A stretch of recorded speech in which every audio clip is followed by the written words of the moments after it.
She doesn't even have a seat? That's what I heard.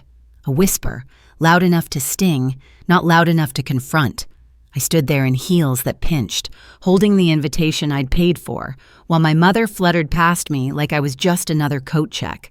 The dining room was candlelit and perfectly staged, silverware aligned like parade rifles, wine glasses shining like medals, every detail crisp, every face familiar, every seat taken. I had bought out the private hall myself. I thought I was doing something kind, attending my sister Celeste's promotion dinner.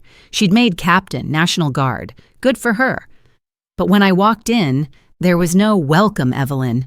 No, "Hey, long time no see." Instead, I got a raised eyebrow from the host and a faint wave from my mother, already seated at the head table. Her lips moved like clockwork. "Oh, Evelyn, just grab a chair somewhere in the back. It's really Celeste's night." So I did. Back table. No name card, no water glass, just one extra napkin, slightly stained. Let me back up for a second. 5 years ago, I was a decorated field commander. I held a division through a 6-day siege in a place you've never heard of because it was never supposed to make the news. Then something went sideways, a political call disguised as a tactical one, and suddenly, I became the problem that needed to disappear. I resigned under ethical pressure. No trial, no hearing. No one in my family asked what really happened. They just stopped including me. But here I was, in a charcoal gray dress, blazer tailored like a uniform, hair pinned back so tight I couldn't feel my scalp, sitting at the overflow table in a room I had paid to reserve. Across the room, my sister beamed. Celeste was everything a military family loved. Polished, photogenic, never too loud, never too brave. The room toasted to her. They lifted their glasses with pride. And then came my father.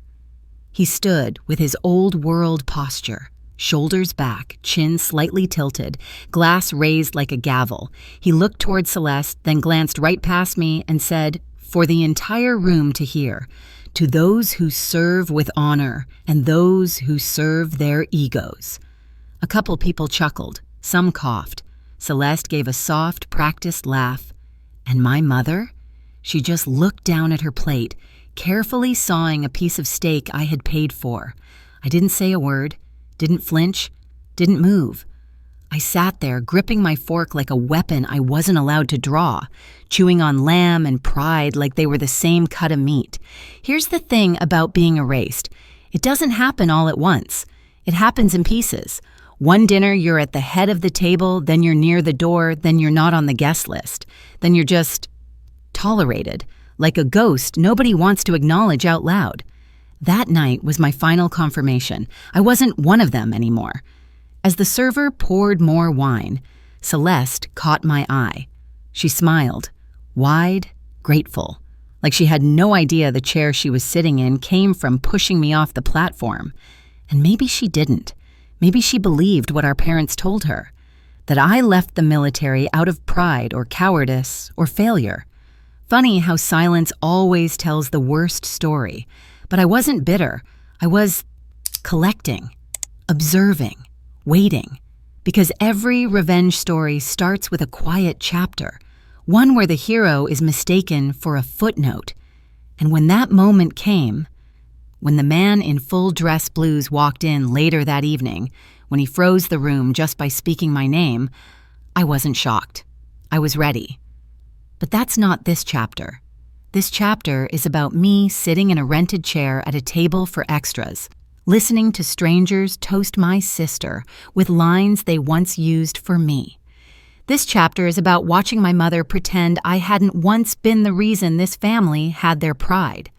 This chapter is about my father, the same man who taught me how to salute. Choosing a punchline over a daughter, I left before dessert. No goodbyes, no hugs. On the way out, the valet looked confused. "Didn't see you on the guest list, ma'am." I smiled thinly. "Yeah," I said. "Seems I'm not." And as I stepped into the night air, cool and clean in ways that dining room would never be, I made a promise. Not out loud, not written, just carved somewhere behind my ribs. If you won't remember me, then I'll make sure the world does. The Drayton house sits on a quiet cul-de-sac that smells like cut grass and the past refusing to leave. I hadn't been back in 3 years, but everything looked exactly the same. Flagpole out front, bronze eagle on the mailbox, and the old Chevy my dad swore he'd restore next summer. It was Veterans Day, and Mom insisted on a small, respectful gathering. Translation, lawn chairs, potato salad, and half the neighborhood invited to hear Dad recycle war stories that were 60% memory, 40% myth. I walked in through the mudroom, my childhood dog tag still hung on a hook, rattling when the door closed. Yet somehow that sound felt like it belonged to someone else. I followed the voices down the hall toward the living room, and that's when it hit me. The gallery wall. Every family has one. That sacred section of drywall where achievements live forever in 8x10 frames. Ours featured Grandpa in black and white Korea fatigues, Dad saluting beside a jungle Huey, and dead center, Celeste in her crisp new captain's blues. But not me. The West Point photo of Cadet Evelyn Drayton, class of 11, the one where 21-year-old me looked both terrified and unstoppable, was gone. In its place, a smiling Christmas snapshot, flannel shirts and eggnog, no uniform in sight. "Mom," I called, already knowing the answer. She appeared from the kitchen, drying her hands on a dish towel. "Oh, honey, you made it. Grab a plate." "Where's my commissioning photo?" I asked. My voice sounded calm, but my heartbeat ticked like a metronome on triple time. Her eyes flicked to the empty spot, then back to me. "Oh, that old thing was sun-faded. I thought something more recent felt lighter." "Lighter?" I tasted the word like spoiled milk. "You just tossed it?" "Not tossed." She gave a small shrug. "Packed away. The wall was getting crowded." "Crowded?" "Sure." With 3 generations of uniforms plus 1 carefully framed niece's soccer ribbon, there was still plenty of room. Just apparently not for a daughter who no longer fit the marketing brochure. Before I could reply, Dad called from the patio, "Lynn, bring out that Dijon sauce, would ya?" He still used my childhood nickname when company was around, like saying Evelyn would remind people why I stopped coming home. Mom rushed off. I stood there alone, staring at a ghost outline where my picture used to hang, slightly lighter paint, the shape of my absence literally baked into the wall. Out back, folding tables sagged under crockpots. Vets in ball caps talked shop while their spouses compared pharmacy prices. Celeste glided between them, basking in congratulations. She wore her dress uniform like a designer gown, medals gleaming in the afternoon sun. She caught me watching, flashed a wave, and let a neighbor pull her aside for another selfie. Dad raised a plastic tumbler. "To Captain Celeste Drayton. Proof that the Drayton bloodline still produces warriors." Someone chuckled. "Yeah, the good kind." Cheers followed. Cups clinked. I swallowed air that suddenly felt too thin. I found myself drifting to the card table by the garden hose, overflow seating for +1s and forgotten salads. On it sat a bin of loose photos Mom was sorting. I thumbed through. Graduation parties, lake vacations, Celeste's ROTC banquet, then, wedged between 2 holiday cards, the back of a frame. I flipped it. There I was, in uniform, jaw set, eyes straight ahead. My West Point photo, removed so hastily the edges still held flecks of drywall. Somebody hadn't even bothered to rewrap the glass. They just stuck it in a bin like an expired coupon. I don't know how long I stared. Long enough for the sun to slide lower and paint the lawn gold. Long enough for Celeste's laugh to carry across the yard like static. That's when Aunt Linda waddled over, balancing a plate of deviled eggs. "Sweetie, remind me what you're doing now. Still that consultancy thing?" Celeste answered for me from 6 feet away, voice bright. "She's between projects, Auntie. Lots of free time." Friendly chuckles rippled. Between projects. Free time. They said it like it was a medical condition. I set the frame down, wiped invisible dust from my blazer, and smiled at Aunt Linda. "Consulting's flexible, keeps me available for unexpected missions." She blinked, clearly missing the subtext. "Well, good for you, dear," she toddled off. I faced the yard, every back turned in happy ignorance. The burn in my chest wasn't anger. It was something colder, heavier. Erased is worse than hated. You can fight an enemy, but how do you argue with nothing? Just then, a retired gunner named Mr. Morales, broad-shouldered, hair silver as aircraft aluminum, strolled up, squinting. "Drayton? You related to the commander who froze the Langley artillery?" The question punched the silence. A few nearby heads tilted. I nodded slowly. "Depends what they're saying about her this year." He chuckled. "They're saying she saved an entire regiment, including my nephew." His gaze turned steady. "Funny thing, heroes don't always get parades, do they?" Before I could answer, Dad barked from the grill. "Morales, quit feeding the legends, they'll turn soft." Laughter again. I excused myself, slipping through the side gate into the cool shade of the garage. Tools hung neatly, dust motes floated in late light. For a moment, I let the quiet settle. Then I pulled my phone, thumb hovering over the camera roll.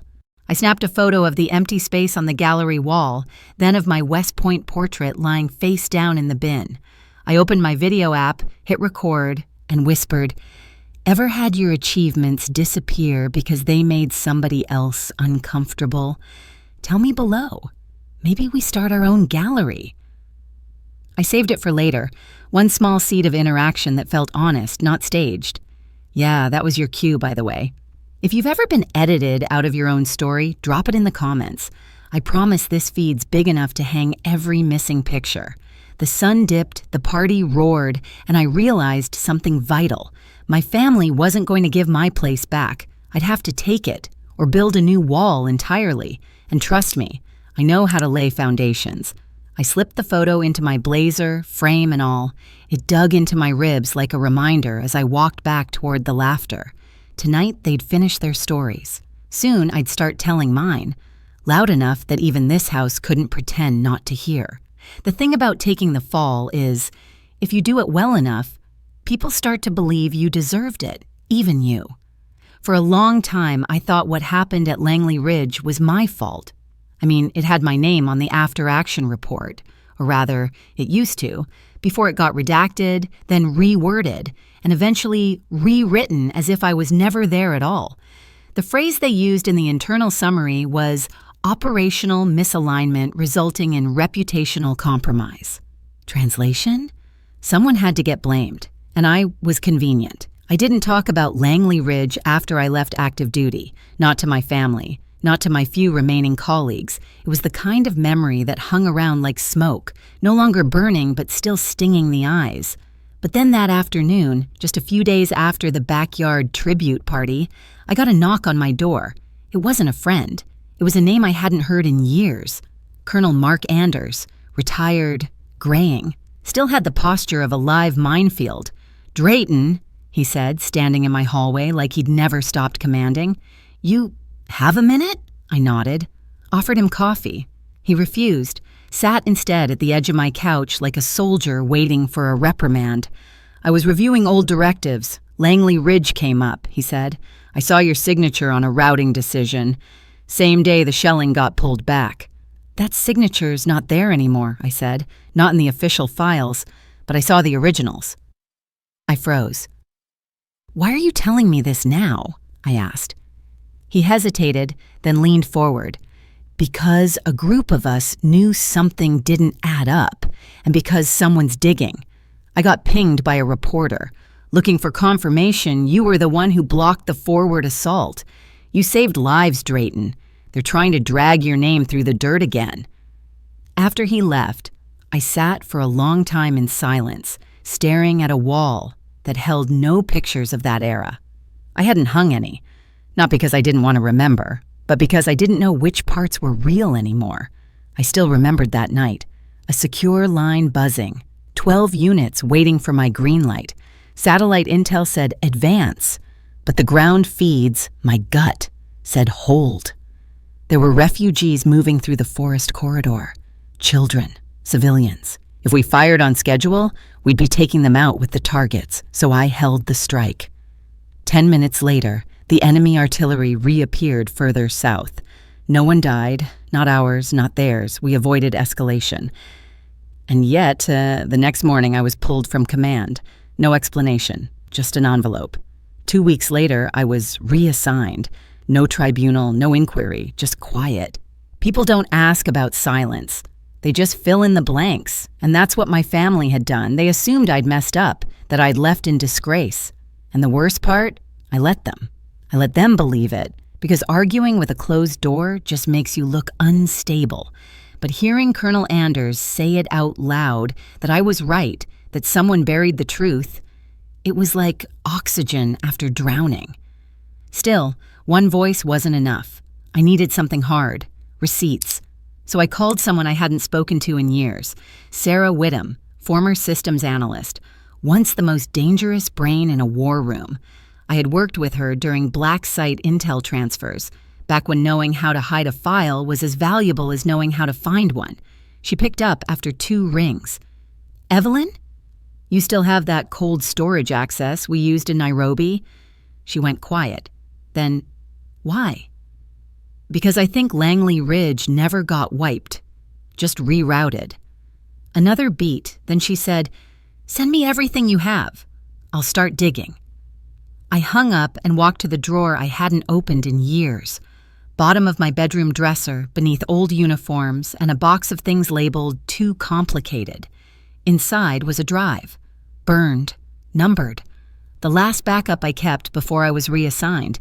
I sat on the edge of my bed and stared at it. There was a time when I believed falling on my sword protected the people I served with. Now I realized all it did was let the liars keep talking. Later that evening, I got a message from Sarah. "You're right, there's a data trail, and Evelyn, it didn't come from inside the system, it came from someone's personal override key." I replied, "Whose?" Her answer was just one word, "Douglas." My stomach dropped. Douglas. My father, the same man who toasted Celeste in the backyard while pretending I didn't exist, the same man who taught me how to field strip a rifle when I was 9, the same man who stood by while I was erased from the wall, and apparently from the record. I stared at the screen until the letters blurred. That's when I knew. This wasn't a misunderstanding. This was a choice. My own father had helped bury me. And maybe this is where I pause and ask, if someone you loved, someone who raised you, knowingly helped destroy everything you built, could you ever sit at their table again? Tell me below. I'm genuinely asking, because next time I looked my father in the eye, I wouldn't be silent. I wasn't done being quiet. I was just getting started. The truth came through on a Tuesday. Cold, sharp, delivered in 4 words I wasn't ready for. Override trace matches Douglas. I read it once, twice, then I just stared. Douglas. Not a code name, not a system alias, my father. Sarah had found it, an old digital fingerprint on the Langley Ridge command file, rerouted through a now-defunct server once registered to a defense communications terminal, tied directly to his clearance. It wasn't a mistake, wasn't circumstantial, it was deliberate. He didn't just know what happened to me, he made it happen. That night I didn't sleep. I lay flat on my back, staring at the ceiling like it owed me answers. I kept thinking about all the times he'd barked at me to tighten up my salute, how he'd practically shoved me into West Point, how he'd once framed my first field report and hung it beside his own Bronze Star. And then the silence. When the papers branded me non-cooperative, when the Pentagon scrubbed my name, when I sat on the edge of the bed waiting for him to call, to ask if any of it was true. He never did, not once. And now I knew why. Because he already knew the answer. Because he helped write the lie. The next day, I drove to my parents' house. No heads up, no call. I pulled into the same driveway I used to shovel every winter and parked like I owned the asphalt. Mom answered the door. Her smile faltered when she saw my face. "Evelyn, everything okay? Is he home?" I asked. "In the den." I walked past her before she could say more. He was sitting in his recliner, feet up, newspaper folded neatly on his lap. A football game murmured on TV. "Hey, kiddo." He didn't even look surprised to see me. I stood in front of him, phone in hand, screen lit with the trace report Sarah had sent. "I know what you did," I said. The room shifted. The recliner clicked down. He blinked once, slowly. "I imagine you think you do," he said. "Cut the passive crap, Dad. You rerouted the file. You scrubbed my clearance logs. You helped bury me." He exhaled through his nose. "It wasn't like that." "No? Then explain it." He stood, moving slower than he used to. Still tall, still broad-shouldered, still wearing that smug brand of control that used to make me feel safe. "I did what I had to do," he said. "You were under fire from the brass. They needed someone to blame." "And you handed them your daughter?" He didn't flinch. He just said, "They were going to dig. If they'd gone back far enough, they'd have found some mistakes, mine, things from years ago, things that don't look good on paper. And if they pulled that thread, everything would have unraveled. Our name, our pensions, your mother's medical coverage." "So you sacrificed me to protect yourself?" "No." He paused. "Yes."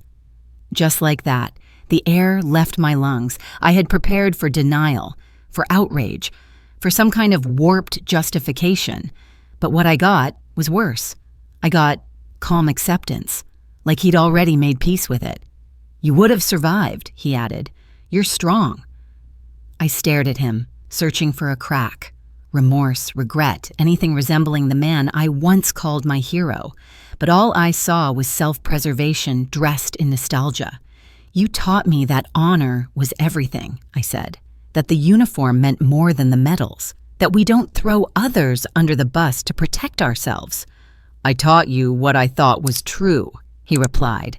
"Then I learned how the system really works." "And you helped it work like that. You made me the example." He opened his mouth, then closed it again. No apology came, just silence. I walked out without another word. Mom tried to stop me in the hallway. "Evelyn, please, your father, he thought he was protecting us." "He was protecting himself," I snapped, "and you let him." That night, I sat on the floor of my apartment and pulled out a box I hadn't touched in years. Inside were ribbons, patches, letters from soldiers I'd led. I held one in my hands, signed by a sergeant who wrote, "You kept us alive. That's all the truth I'll ever need." I thought about burning it. Then I thought better, because now I needed every piece of evidence that I was more than what they turned me into. Somewhere in the quiet between midnight and morning, I opened a new document on my laptop. It started with a date, then a list of names, then the phrase, "If I disappear, let this speak for me." Because the system didn't just want to forget me, it wanted me to forget myself. But I wasn't going to let that happen. Not this time. Not ever again. The military dining hall near Arlington smelled like polished brass and institutional coffee, bitter and permanent. Red, white, and blue bunting lined the walls. Portraits of generals stared down with hollow eyes. It was the kind of place where medals meant more than names, and names only mattered if they came with applause. I arrived 10 minutes early for Celeste's promotion dinner. They were putting her photo up on the wall of honor for the week. The hostess at the door scanned her clipboard. "And you're with?" she asked. Before I could answer, Celeste appeared behind her with perfect timing. "She's family," she said quickly, then turned to me with that tight, practiced smile. "Used to be admin support or something. Just here for the dinner." She side-hugged me, all bone and performance. I didn't hug back. I'd been trained not to flinch under fire. Inside, the room buzzed with rank and small talk. Officers in dress blues, their spouses in tasteful beige dresses. Celeste's name was everywhere. Slideshow, program cards, name tags. My seat? Folded napkin, no label, a glass of water, half full. I took it, silently. Celeste opened her speech with ease. "I want to share a quick story," she said, smiling. "When I was a kid, my sister once told me, 'Go ahead, I don't think I can keep up with you.' That stuck with me. I decided right then I'd never quit." The room chuckled politely. A few turned toward me. I recognized the look, that soft, pitying glance people reserve for the has-been. I didn't blink, didn't let them see the heat in my chest. I wasn't going to fight a ghost in a room full of applause. Then the doors opened. A man in full dress blues stepped in, tall, commanding, not a wrinkle in sight. General Garrett Sloan. He didn't scan the crowd, didn't pause. He walked straight to my table, stopped, and said, loud enough to cut the chatter, "Colonel Drayton, it's been far too long." Forks froze, chairs shifted, every eye turned to me. Even Celeste, a radiant, confident Celeste, lost her balance for just a second. Her mouth parted. Nothing came out. I stood slowly. "General Sloan," I said, nodding. "Sir, good to see you." He turned to the room. "This woman," he said, "coordinated the Langley Ridge holdback. Half of NATO owes her their necks. She didn't just follow orders. She made the right ones when it counted." The room fell quiet in that specific way military rooms do when hierarchy gets rewritten in real time. I didn't smile. Didn't need to. Because for the first time in years, I didn't have to justify my presence. Didn't have to wave a ribbon or print a resume. I had been called by name, by rank, in public, and the people who had erased me? They couldn't look away. Later, a young cadet approached me, voice shaky. "Ma'am, are you really a colonel?" I took a sip from my plastic cup, still no name tag, and looked him in the eye. "One time I gave the order not to fire. Protocol said I could, but there were children inside the target zone." I let that sit. "Tell me," I said, "what title does that earn?" He didn't answer. He didn't need to. Because honor, real honor, doesn't ask for permission. It just shows up, stands tall, and waits for someone brave enough to say its name. The boardroom was everything I hated about military bureaucracy. Fluorescent lights that made skin look gray, a long table polished like a mirror, and half a dozen distinguished officers sitting behind nameplates. They called it an internal hearing to clarify roles and responsibilities. I called it the final gauntlet. They had my resume side by side with those of my comrades, every medal, citation, commendation listed. But across from me sat the men who'd waved away my concerns at Langley Ridge, and the same faces who let my own father bury my record to save his skin. When they opened the hearing, the first colonel droned on about standard procedure. He congratulated me on my voluntary separation, then politely asked why I'd returned to contest it.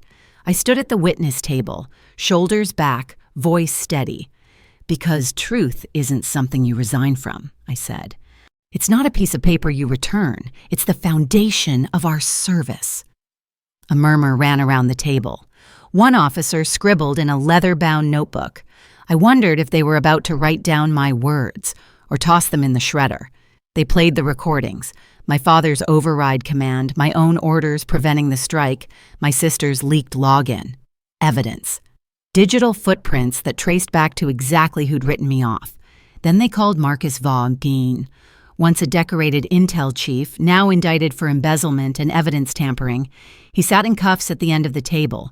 His gaze flicked to me, sharp as a bayonet. The presiding officer cleared his throat. "General Vaughn, you stand accused of abusing your command to manipulate after-action reports, resulting in false attribution and civilian casualties." He didn't flinch. He just said, "I followed orders to protect national security."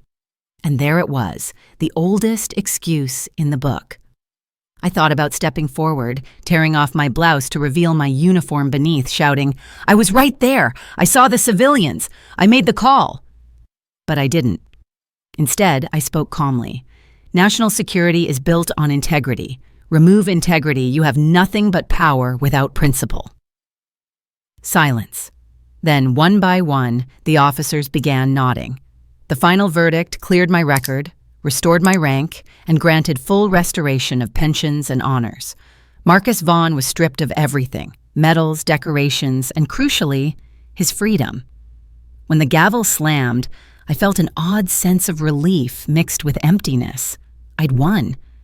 But victory tasted like stale coffee in a cold boardroom. That evening, I drove back to my childhood home, the one I hadn't entered in almost a decade. The porch light was on, though the flag was furled. I hesitated before turning the knob, as though I might find it locked. It wasn't.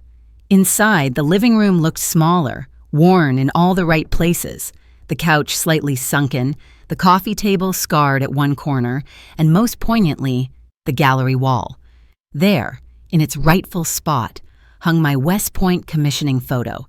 Crisp, proud, uniform unwrinkled.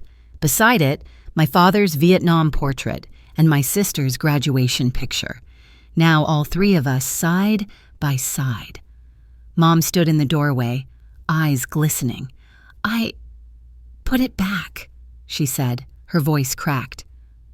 I didn't know how loud silence could be. I nodded. Silence can kill.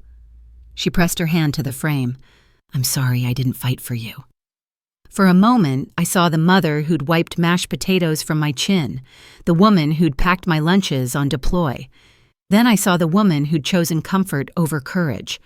I took her hand. Thank you for trying, I said. She reached out to hug me, tentative. I returned it, though I felt every bone in my back stiffen.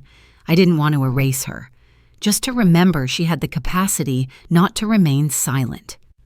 2 weeks later, I stood at the front of a lecture hall at the National Strategic Academy. Cadets filed in, uniforms crisp, eyes bright, with ambition. The university had offered me a strategic command seat. I declined. Instead, they gave me this, a classroom. On the whiteboard behind me, I wrote 2 words in black marker, moral intelligence. The room settled. No protocol, no ribbons, just minds waiting to be broken, rebuilt, and challenged. I began. This isn't a class about tactics or weapons. It's a class about what happens when silence becomes more dangerous than gunfire. I told them my story, not as a war hero, but as the woman who'd become a scapegoat, then an advocate for truth. I spoke of decisions made in the fog, of betrayals by blood, and of victory that started with a single name spoken aloud. A young cadet raised his hand. Ma'am, when you knew your own father worked against you, how did you keep going? I stared at him, then looked around the room at the faces in uniforms and civilian clothes. I said, I realized that some debts can't be repaid with medals. They're repaid with action, telling the truth, even when it costs you everything. He nodded. Others scribbled notes. After class, as I packed up my notes, I found a folded piece of paper on my desk. It read, Courage isn't a rank you earn, it's a choice you make every day. No name. But I knew who sent it. Outside, the sun was dipping low. I walked across the quad, felt the steady rumble of feet on pavement, a reminder that this place was alive, growing, changing. I paused by the flagpole. The wind caught the banner, and I watched it snap. In that moment, I understood. Reclaiming my story wasn't about erasing the past. It was about ensuring the future was bound to truth. If you've ever been silenced by someone you trusted, or if you've had your story rewritten by others, drop a comment below. What truth are you holding on to? Let's make sure no one ever erases our voices again.